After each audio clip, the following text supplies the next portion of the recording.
Hi, welcome to Café with Cavanha. Today we have with us Mike DuBose. He is Vice President at the International Association of Drilling Contractors. We are at Petrobras Research Center participating on the association meeting, Brazilian chapter. Welcome, Mike. Good afternoon.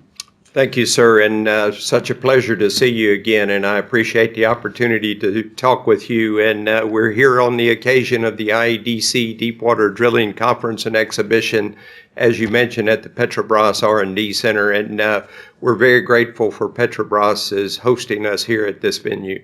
Is it once a year or every 2 years? We hope to make it a biannual event. We would really like to come here every 2 years. So with the support from the program committee and the local chapter, we hope to make it every 2-year event. And you have in different countries?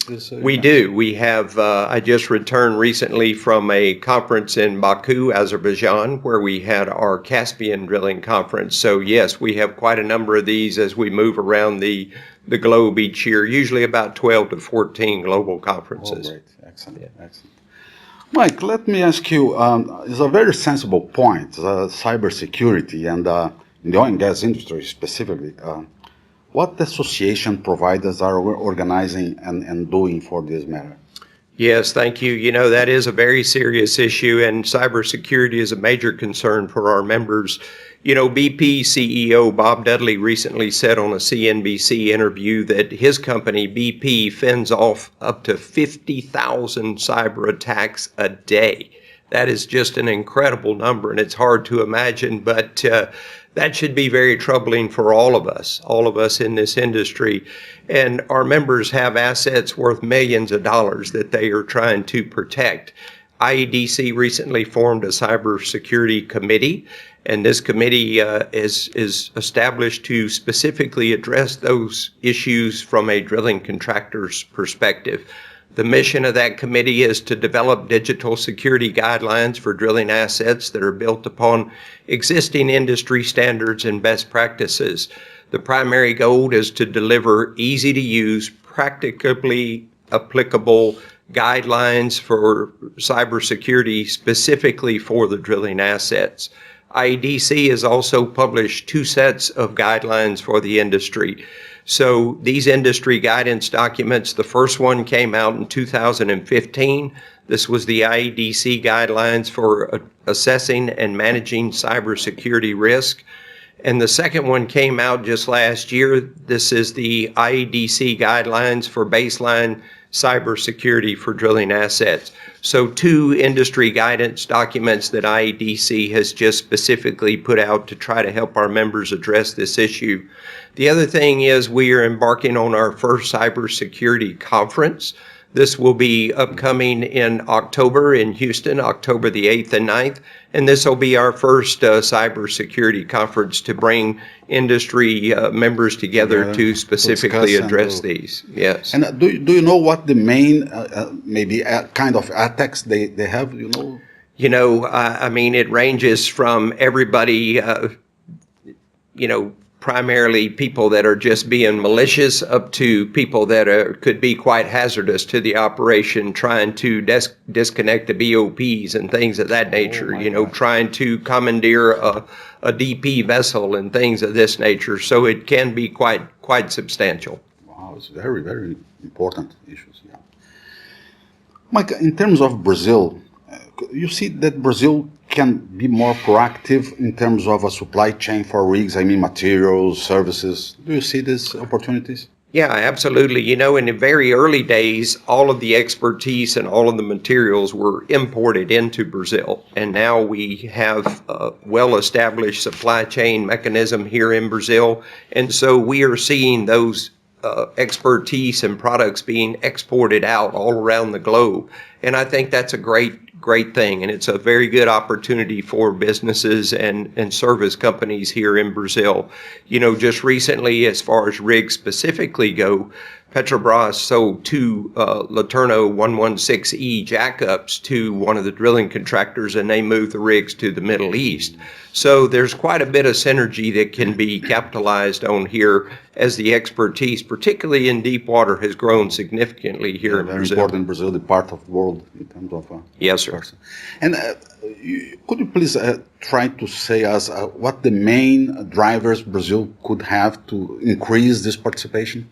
Yeah, I think, you know, obviously a number of companies have fallen on hard times and struggled financially, and as they have closed different regional shops and different regional factories, then obviously having a focus here in Brazil lends itself very easily to exporting all over the world.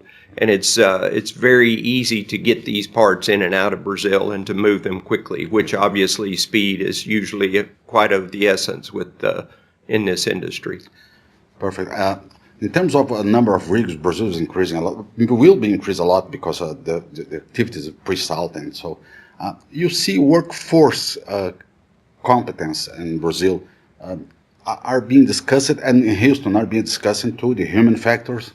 Yes, absolutely. You know, IADC's Workforce Development Committee has done quite a bit of work in this particular area, and IADC recently held a human performance in well control workshop that was in The Hague in the Netherlands, and that was in conjunction with the SPE IADC drilling conference that was held about 10 days ago.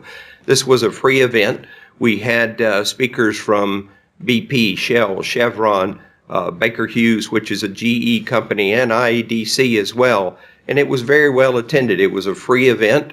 And so we're concentrating on this particular area as well. So it's something that we are focused on. And the focus, yeah, great.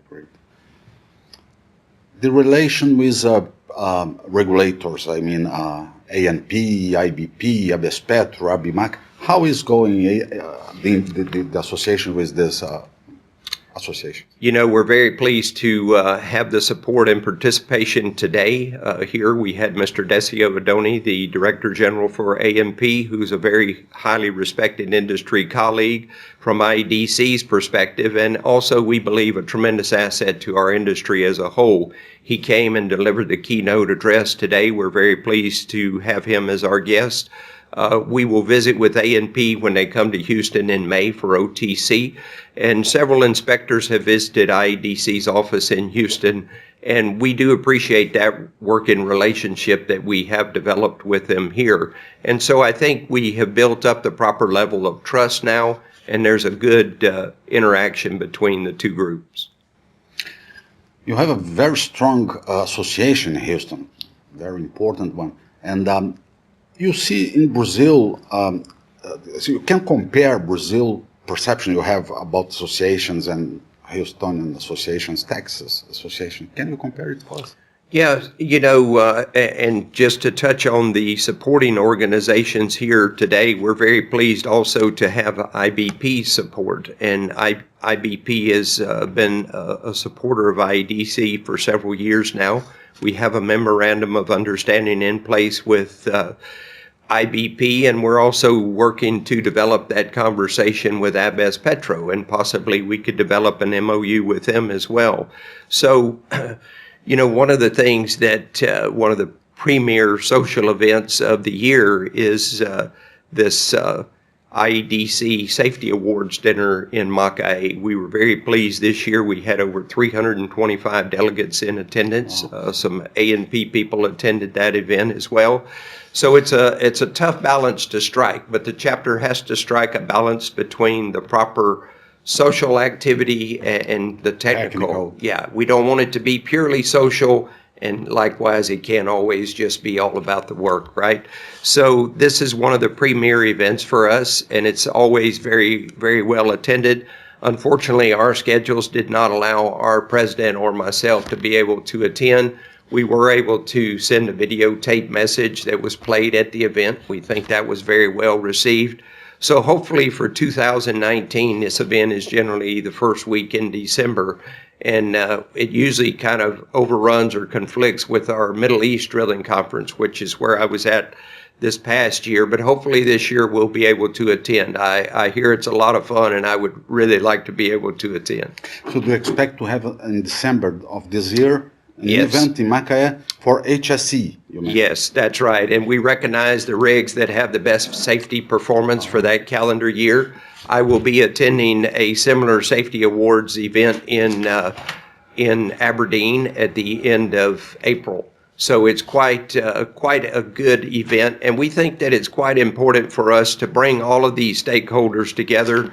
Obviously, our Brazilian chapter does a great job of that, but it's also to recognize their significant achievements and also their safe working practice. So absolutely, we view the safety award opportunities as uniquely valuable to us. This is extremely important. And you have the same event in Houston and other places in the world? We do. They have a number of these around the world, usually on a regional basis, and they recognize the rigs that have the best safety performance in that particular region. They've also gotten quite innovative. If there's a new technology or somebody that has been particularly outstanding in the field of HSE, then they try to recognize that person as well, which I think is a grand idea. The new technologies are coming, like artificial intelligence and machine learning. The association is taking care of this matter too? You know, we embrace those things. We have an advanced rig technology committee, and that is not necessarily looking at things we're doing today, but things that we're going to be doing 5 years from now. That's a very active committee within IADC, and one that we've actually seen some university student participation in as well. So we think that that's a great opportunity to bring people together, and there's going to be a session on that later this afternoon at this particular conference as well. Oh, excellent. So the intention is to reduce the number of people on the rig and increase the number of people making artificial intelligence and other mechanisms in land, in the companies, in the providers. Yeah, I mean, absolutely. If we can remove people from the most hazardous areas on the rig, then that's obviously a good thing for everybody involved. But also, if we can help to increase the efficiency of the operation while still being able to monitor and maintain the well for any type of well control problems, we think that that is a very unique opportunity for us.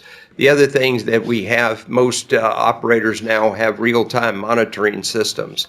So here at Petrobras, they are monitoring all the wells that Petrobras has under operation around the world, 24 hours a day. So it's that extra set of eyes helping to watch and to maintain a careful vigilance over the things that are going on the rig. Excellent. Mike, my final point for you, please. You have a representative in Brazil. How do you work in Brazil? You have a section of, what exactly do you have? So we have a regional chapter here in Brazil that is specific for Brazil. We don't try to look after any other Latin America or South America countries from here. We have our chapter here, which is very well represented.